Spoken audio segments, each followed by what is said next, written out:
Alright guys, last little video in this first ever series that I've got here. So hopefully you have learned something pretty significant and seen kind of what I've done in the Greater Review and understand a little bit more about how I've turned a social media channel into a full-time income and how we're going to now apply that to arm wrestling. Okay, so this is me being 100% transparent. So I really want to thank you guys first of all for getting this far through the series and being willing to listen and just see if what I'm talking about makes any sense and see if it can actually work in arm wrestling, because I know I love arm wrestling, I know you probably love arm wrestling, and if we can legitimately get an income out of arm wrestling, then hey, we are all going to be significantly happier people. So what I want to talk about in this video is just a couple of what not to do's. Okay, this is where people are going to go wrong. Look, I have belt fed some information here for you over these last few videos to show you how to do things, but there are some certain critical things that must occur that are real hurdles for a lot of people who try to get out there and start doing this sort of stuff.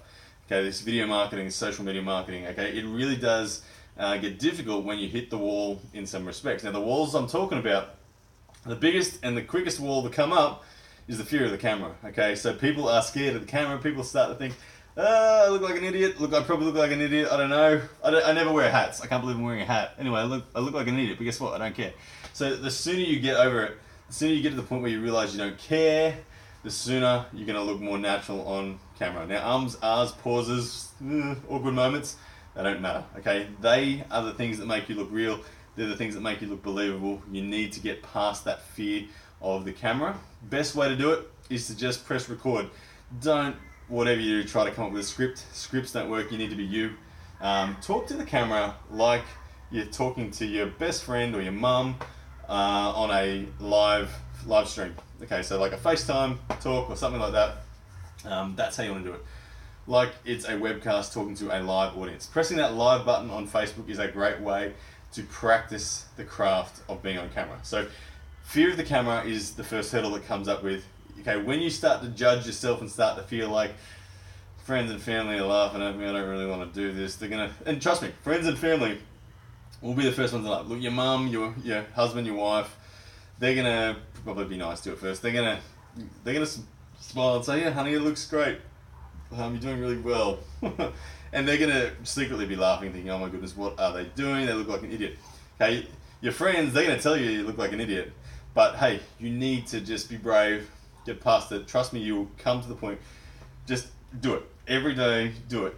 Okay, if the incentive of getting to the point of being a full-time arm wrestler isn't enough, then I don't know what will be. If you need more positive potential motivation, I don't know what I can offer you. Okay, there is the other path. You can go negative motivation. Like if you commit to this, if you want to do this, but the fear of the camera is getting in the way, maybe put something into place like a negative motivator. What I mean by negative motivator? Okay, your arm wrestlers. Get your best arm wrestling trophy. Give it to your mate. Give it to your mate and say to him, man, I'm committing to doing this content. If I don't put out this content every week for the next year, like I've promised myself, I want you to throw that trophy in the ocean. Okay, so I don't care, even if it's a WAL hammer. Let's say Tony Katowski's doing this. He doesn't want to be a soft drink delivery guy anymore. He wants to do this. He puts his hammer up there and says, look, if I don't create this content, I'm throwing this out. Okay, and get that friend to be serious about it enough. They need to love you and respect you enough that they will do what you're asking to them. As much as that would suck, throwing out a WAL hammer or whatever your best trophy is, whatever, some object that means a hell of a lot to you, get them to throw that out if you don't follow through. So positive or negative motivation can be enough, but get over the fear of the camera. It's okay, just do it. Now the other two things that are going to be roadblocks, okay, it's quality. You need to have quality, and we talked about, there is a video, go and look in the series about context, on how to put the right context, the right type of posts on each social media platform. Facebook is different to Instagram, which is different to YouTube, and etc., etc. So we need to make high quality posts. By quality, I'm not talking about the content, I'm talking about how it presents. So it's got to look good.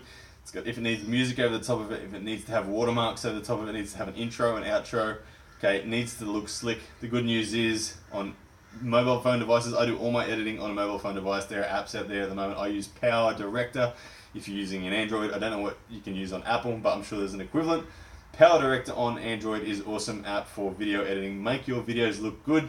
Again, if you need some examples, there are endless out there. Go and look at some of mine on either the Great Area Review or upcoming on Ryan Blue Bowen. You'll see the style of videos that I'm talking about. Okay, that is a barrier. If your quality is lame, people are going to see through you and they're not going to be interested in your product. Okay, it's going to take a hell of a lot longer to get anywhere. So your quality needs to be really good. It's going to suck at first, and that's okay. Just keep doing it. Get better at it. The faster you can get better at it, the greater the result's going to be, and the sooner it's going to happen. So really spend a lot of your time. Like the moment you got a day job, okay, keep working your day job. Don't quit your day job to do this. Do this in the after hours. So from 6 p.m. Well, from 6 p.m. to 9 p.m. be with your family. From 9 p.m. to 2 a.m. do this. Okay, until this becomes significant enough that you can start to take a day off from work and do this full time until it totally replaces it. Okay, guys, for me it has totally replaced my job now. No word of a lie, it's possible to do. All right, so the final barrier in the what not to do is quality again, but this time not quality in the way it presents, quality in the actual content. Now, this is where we're talking about, guys, no scripts. Guys, you just got to be yourself. Don't worry about those ums and ahs. You need to be you. You need to be you regularly. Okay, people like you. Okay, who knows what? There's a percentage of people out there that like you, percentage of people that don't like you. Okay, when you get out there and be yourself and you be your unscripted self, the people who like you are going to find your content. As long as you're putting it out consistently, you're presenting it well, you being you is going to connect with the right people. Once you've got about, listen, I have 4,500 followers as we speak for my channel, The Great Review, and that is enough attention for me to have a full-time income. Okay, so 4,500. So 1,000 followers that are genuinely interested in who you are, willing to support what you do in your ventures, is going to be enough to start to make significant inroads into you being a full-time professional arm wrestler. Okay, guys, so content in the quality sense of what you're producing is so vital. You've got to be yourself. Don't try to be someone else. Don't try to be me. Don't try to be Devin Larratt. Don't try to be Michael Todd. You know, Michael Todd! Oh, he looks a lot stronger than me. Anyway, sorry, Michael. Or the Devin Larratt post. Whoever you're trying to be, don't. Just be you. It's the way that you're going to get real traction, real depth to the audience. Okay, remember, it's not about width, being numbers of followers. It's much more about depth. You get 1,000 genuine followers, deep followers, you can be a full-time arm wrestler for sure. Alright, guys, they're the three big hurdles that people are going to come up with. I know you're going to struggle with them. Okay, when you start to struggle with them, go and subscribe to someone like Gary Vaynerchuk. Just watch his stuff. He'll motivate you plenty in order to keep going and get over your fears. Okay, if this is something you want to do, you've got to get over all those fears. When you get over them and you apply this consistently, you're going to win and you're going to be a full-time arm wrestler, and it's going to be awesome. Alright, guys, thanks for tuning in.